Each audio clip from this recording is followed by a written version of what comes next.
ধর্ষণের জন্য একমাত্র দায়ী যেটা সেটা হচ্ছে ধর্ষক। তারিখের পর থেকে আমরা দেখতে পাই যে পুলিশ প্রশাসন পুরোপুরিভাবে নিষ্ক্রিয় হয়ে গেছে। কোনো জায়গায় আইন নাই, পুলিশ প্রশাসনের কাছ থেকে আমরা কোনো সাহায্য সহযোগিতা পাই না, সেখানে আমাদের শুধু হয়রানি হতে হচ্ছে। ইন্টারিম সরকার ক্ষমতায় আসার পর আবার আর্মিকে ম্যাজিস্ট্রেসি পাওয়ার দেওয়ার পরও এখন ধর্ষণ, ডাকাতি, ছিনতাইয়ের মতো ঘটনাগুলো ঘটেই চলেছে এবং প্রত্যেকদিন ওটা হার বাড়তেছে। বিগত সময়ে যে অনিরাপত্তার মধ্যে দিয়ে আমরা যাচ্ছি, সেই আমাদের ধর্ষণের কথা বলি বা আমরা ঘর থেকে বেরোলেই সেই সন্ত্রাসী হামলার কথা বলি বা ছিনতাইয়ের ঘটনা বলি, সেই প্রত্যেকটার জন্য আসলে দায়ী হচ্ছে স্বরাষ্ট্র উপদেষ্টা, কারণ তিনি তার দায়িত্ব পালনে ব্যর্থ।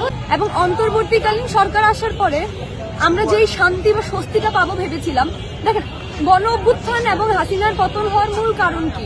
যে জনমানুষের যে ভোগান্তি ছিল দ্রব্যমূল্যের ঊর্ধ্বগতি থেকে ধরে, সেটা জননিরাপত্তার অভাব, র্যাব, পুলিশ মানুষকে যেভাবে খুন করতো, ছিনতাইয়ের সংখ্যা যেভাবে, চাঁদাবাজি ছিল। 5 তারিখের পরে আমরা চেয়েছিলাম একটা অভ্যুত্থানের মাধ্যমে যে সরকার আসবে সেই সরকার দেশে শান্তি ফিরিয়ে আসবে, কিন্তু শান্তি ফিরিয়ে আনা তো দূরের কথা, পুলিশ প্রশাসনই বর্তমানে অ্যাক্টিভ না। এবং সেই পুলিশ প্রশাসনকে অ্যাক্টিভ করতে বলা হলো যে সেনাবাহিনী নিয়োগ দেওয়া হবে, সেনাবাহিনীকে ম্যাজিস্ট্রেসি পাওয়ার দেওয়া হলো। সেই ম্যাজিস্ট্রেসি পাওয়ার দেওয়ার পরে দেখা গেল যে পুলিশ প্রশাসন আরো বেশি নিষ্ক্রিয় হয়ে গেল। কোনো জায়গায় আইন নাই, পুলিশ প্রশাসনের কাছ থেকে আমরা কোনো সাহায্য সহযোগিতা পাই না, সেখানে আমাদের শুধু হয়রানি হতে হচ্ছে। সো এটাই বলবো যে এগুলা কেন হতে হবে? আমরা সাধারণ জনগণ, আমি একটা মেয়ে, কেন আমি রাস্তাঘাটে চলতে পারবো না, নির্দ্বিধায় বের হইতে পারবো না? কেন আমি আমার পছন্দসই জামা পরে রাস্তায় বের হইতে পারবো না? ইন্টারিম সরকার ক্ষমতায় আসার পর আবার আর্মিকে ম্যাজিস্ট্রেসি পাওয়ার দেওয়ার পরও এখন ধর্ষণ, ডাকাতি, ছিনতাইয়ের মতো ঘটনাগুলো ঘটেই চলেছে এবং প্রত্যেকদিন ওটা হার বাড়তেছে।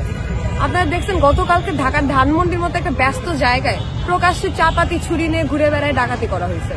আপনারা দেখেন যে গতকালকে আরেকটা খুবই দুঃখজনক ঘটনা, ব্র্যাক ইউনিভার্সিটির স্টুডেন্টরা একটা ধর্ষণ বিরোধী আন্দোলন করার পর তার ঠিক বিপরীতে যে রাস্তাটা, ওই টাইমে ওই রাস্তায় একটা শিশুকে ধর্ষণ করা হয়। ছিনতাইয়ের মতো ঘটনা ঘটে, সেখানে পুলিশ প্রশাসন সবাই নিষ্ক্রিয়। শ্রমিক অঞ্চলগুলোতে আমরা দেখলাম যে শ্রমিকদেরকে গুলি করা হচ্ছে, ওইখানে শ্রমিক আন্দোলন দমন করতে যৌথ বাহিনী অভিযান করছে। ডেভিলস হান্ট অভিযানে মানুষ মারা যাওয়ার কথা আসছে, কিন্তু এই বিচার কার্যের মাধ্যমে মানে মানুষজন আসল বিচারটা পাচ্ছে না। যখন একটা মামলা হচ্ছে, ওই মামলাতে দেখা যাচ্ছে 3 জন যে ধর্ষণের অভিযুক্ত, তাকে হচ্ছে জামিন দেওয়া হচ্ছে পরদিন।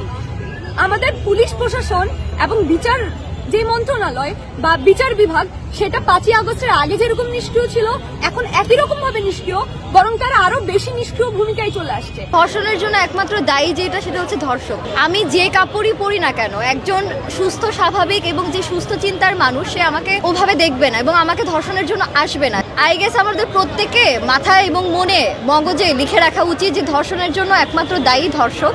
কখনো পোশাক, নারীর চরিত্র, সমাজ, কালচার এগুলো কখনোই দায়ী হতে পারে না।